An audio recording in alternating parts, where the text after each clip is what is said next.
I think actually that people are quite hard on themselves. And, this is one of the reasons that I believe that the presumption of innocence that characterizes our legal system is such an absolute bloody miracle. I cannot figure out how in the world that idea ever came about and developed universal acceptance. It's so unlikely.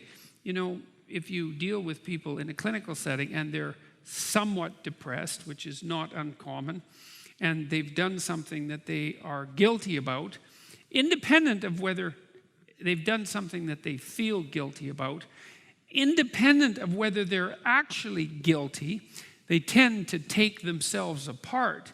Now, that's especially true if you happen to be high in trait neuroticism, which is one of the big 5 traits: extroversion, which is a positive emotion dimension; neuroticism, a negative emotion dimension; agreeableness, which is compassion and politeness; conscientiousness, which is orderliness and industrious; and openness, which is intellect and openness proper, something like creativity.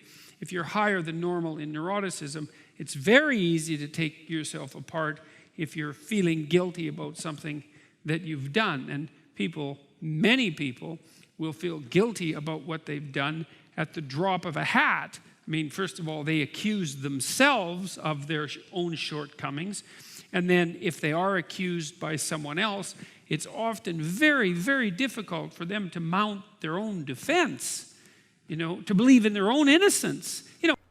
Hi folks, Dr. Peterson released a video this morning about the presumption of innocence. The video is about 8 minutes long. Here you've just seen about 1.5 minutes of that video, and I selected the part that I really wanted to respond to.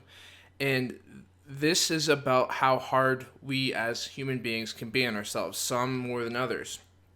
And there's a fundamental difference that I've noticed, a distinction between objective self-criticism and self-shame, beating yourself up, being too hard on yourself. And it can often feel difficult to discern the difference between those two things. And surprisingly, Peterson is taking the side of being less hard on yourself here, where oftentimes he will tell people to be to stop doing things that they know that are wrong, to pick themselves up and pick up something heavy, to be a little, not self-critical, but to assume that there's something fundamentally wrong and that you could be doing better. But here he kind of flips that, and he says the inverse, that people should be more willing to look at themselves in a positive light, especially when they're being criticized by others. And I think this is a really important thing to address, because as we're trying to sort ourselves out, we're looking at what our perceived character flaws are. What do we see as things about ourselves that we would like to improve? And it can be helpful to notice where we're just coming from this shame cycle of self-abasement, and where we're coming from a place of just taking stock, just taking inventory of who we are, not from a place of shame, but just authentic evaluation. I can see this is something that I could improve, and I'm willing to work with that. So how do we know the difference? How do we know the difference between beating ourselves up and trying to improve? I think it's easy to say that there's a difference, but to actually see the difference in your own life, it's a whole nother ball of wax, because we are so immersed in our own psyche. We're so immersed in our own perspective on ourselves that in order to get like a real objective point of view about our character flaws, it takes a tremendous amount of insight and clarity and meditation and focus and self-awareness. So I'll just tell you a little bit for myself how I've worked with these discerning factors. One is to be aware of the subpersonalities. So I name them. And this is a model and a method that I use that comes from Dr. Roger Strachan. You can check that out on this channel. But what I do is I name the parts of me that have certain proclivities towards certain attitudes, beliefs, and behaviors in life. One of the parts of me that I have named is the black hole. The black hole is a depressed subpersonality. The black hole is very self-criticizing. The black hole is very self-shaming. So I watch the characteristics and the behaviors of when this mode of thinking is up in my life. And it's a very tangible thing that I can feel when that subpersonality takes over. It's like a big heavy blanket all over my body. And I feel like that I'm moving through a slog. I can't generate a whole lot of inspiration or positive emotion. It's very much this deep, dark shame. And when I'm in that, I can start to tell, okay, this is the black hole.